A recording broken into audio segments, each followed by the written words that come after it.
Hello everyone and welcome back to Classic Comics. Today I'm reviewing Batman number 111. This is a great cover here by Jorge Jimenez.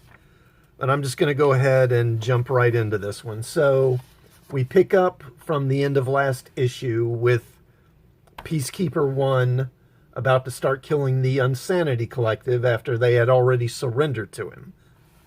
Now, before he shoots a Miracle Molly here, she does something with this girl, this little girl called Squeak, where she puts some kind of collar around her neck, and then this thing gives her like a sonic scream power, and she levels everybody, and then they make a run for it. I have to say, I mean, this,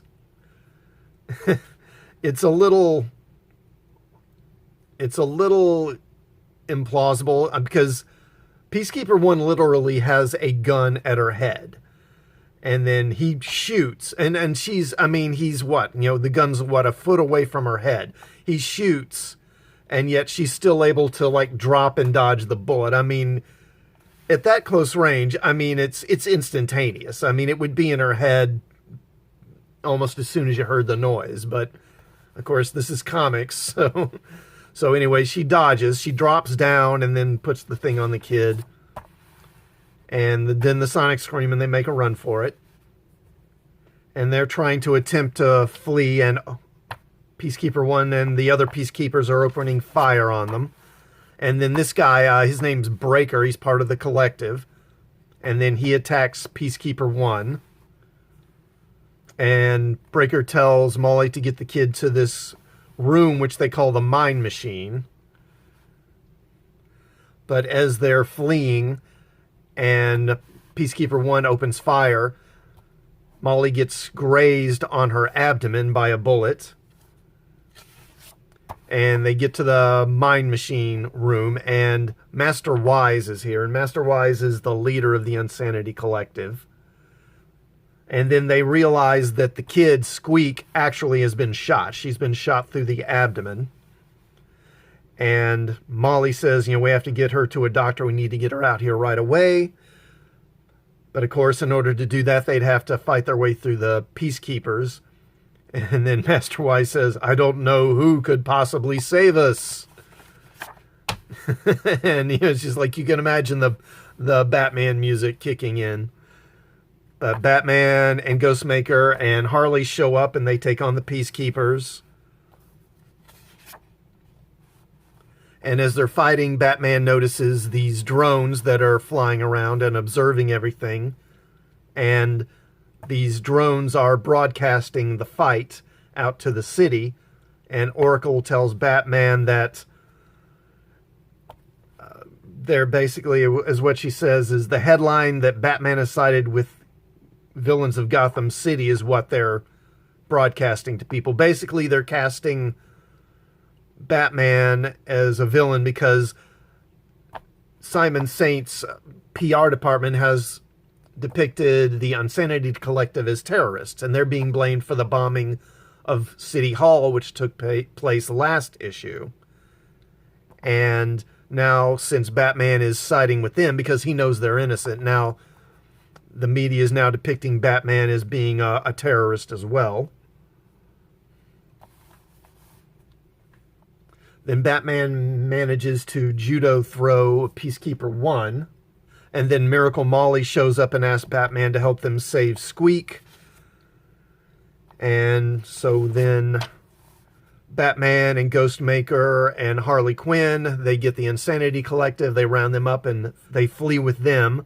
Peacekeeper 1 defeats Breaker, and he doesn't want them getting away, so they're opening fire on them. And Peacekeeper 1 wants to go after them, but Saint tells Peacekeeper 1, we still have the upper hand, it's time for the grand finale, you know where to go. And Peacekeeper 1 says, yeah, I know. Then we go to Mayor Nakano, and Mayor Nakano addresses the city. And he tells them that the magistrate forces, the Peacekeepers, have apprehended several members of the terrorist organization known as the Insanity Collective. Then he says, I have the assurance of the magistrate team that they have determined the location of the arch criminal known as the Scarecrow, based on intelligence they received from his allies. And then he says, but I was disheartened and dismayed to see the so-called hero Batman fighting alongside the Scarecrow's forces of terror, so I have decided that effective immediately, I am expanding the authority of the magistrate to dismantle all costume crime and vigilantism in Gotham. This, of course, is exactly what Simon Saint wanted.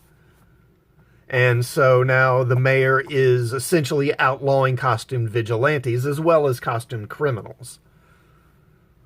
Then we go back to Ghostmaker's plane, and he's performed some emergency medical treatment on the kid and says that the kid's stable for the moment. And then Molly says, you know, all the Insanity Collective wanted was to offer people a way to free themselves from trauma. Well, you committed several robberies too. I mean, it's not like the Insanity Collective is completely innocent here. Then Molly observes that Saint and the magistrate are trying to put the state into a permanent, putting the city into a permanent state of emotional trauma. And then Batman says, I need to take care of the Scarecrow.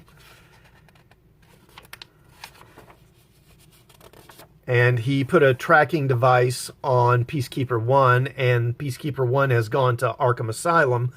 Arkham Asylum has been empty since the gas and bombing attack on Arkham back several months back. And so apparently Scarecrow has been hiding out there. So Batman says, you know, put me down. I got to get in the Batmobile and get to Arkham. And then he tells Peacekeeper and Harley to take the Insanity Collective somewhere to hide them until he can expose the truth and let the city know what really happened, so that hopefully he can head off this attempt by Saint to make the magistrate a permanent part of Gotham's law enforcement. And Harley Quinn says she knows a place to go. And I'm guessing, you know, a few issues back, it was revealed that Poison Ivy has some kind of a underground lair beneath the city. I think it's called Eden, and she had taken Harley there a few times. So I'm guessing that's where Harley's going to take them.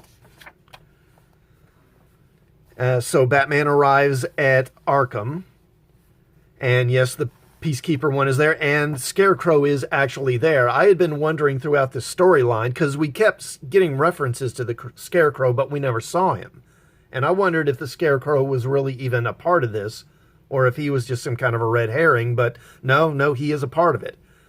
And he and Simon Saint have been working together to put the city of Gotham into this state of prolonged fear. And Saint says, my PR team is working on a full package that will sell Gotham on the next phase of our operation. I must say, Dr. Crane, this has gone even better than I hoped when I first recruited you for the job. You certainly know how to play this city. I have the champagne chilling here in my skybase. We'll share a glass after Sean, that's Peacekeeper 1, does the big arrest of Batman for the cameras. I've already worked out the finicky details. We'll hire you in an official capacity as a consultant to the magistrate to prevent future terror attacks. And then the problem is Scarecrow has got other ideas. He says, well, you are so scared, Simon. I've just managed to push one of the largest cities in the country to a level of fear you could only hope for in wartime. I have waited for this moment for so long. Why would I want to allow you to de-escalate now? No, this is the moment to push them further into a true fear state and then beyond. And so Saint realizes that Scarecrow has his own agenda that he's working.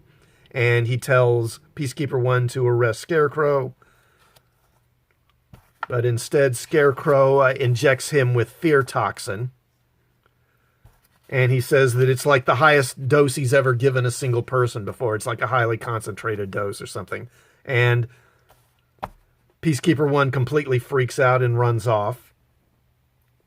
And Saint then gets sick and he vomits. So I assume this means that he's not doing this because he's been poisoned or something. I assume this is because Saint's just freaked out because he realizes that the Scarecrow has been playing him all along.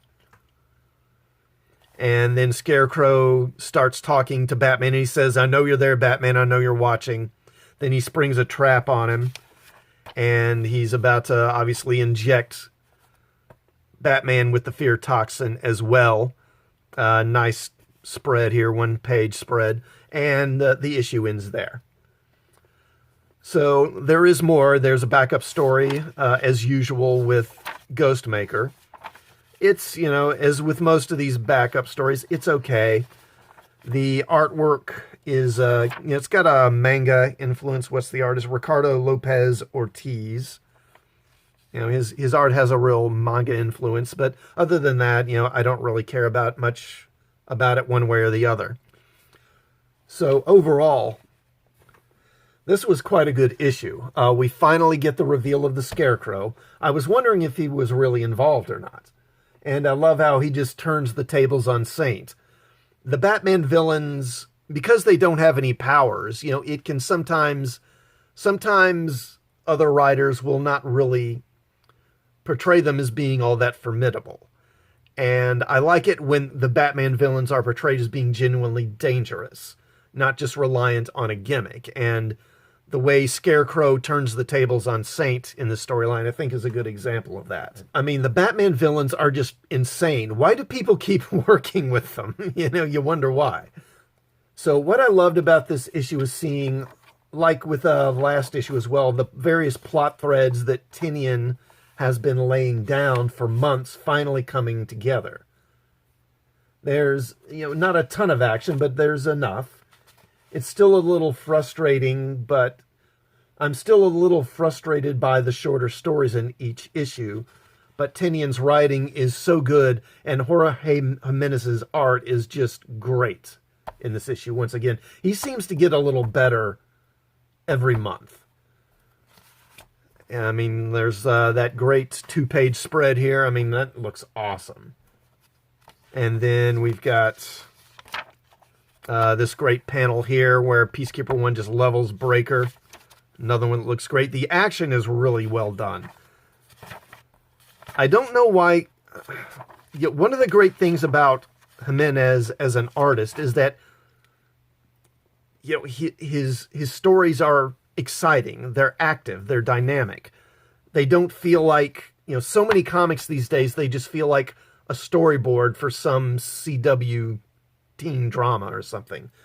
There's just a lot of people sitting around talking, and even when they have action, it's not really exciting or done in an interesting way. Batman acts like Batman, not like some big crybaby like he did when Tom King was writing it. There are still plenty of female characters around. Harley's basically a regular presence in the book now, and you got Miracle Molly there too, but they aren't there to steal Batman's thunder, the way Catwoman was when Tom King was writing. Tynion doesn't diminish Batman or other male characters to make the female characters look good. So a definite thumbs up on this issue. This leads into the Fear State storyline that's coming up. So let me know what you think in the comments. Have you been enjoying Tynion's run? Are you sorry to see him go and leave the book in a few months? Also, please do like this video before you leave. And also, please do sub to the channel and hit the bell for notifications. And I will see you all next time. Thanks for watching.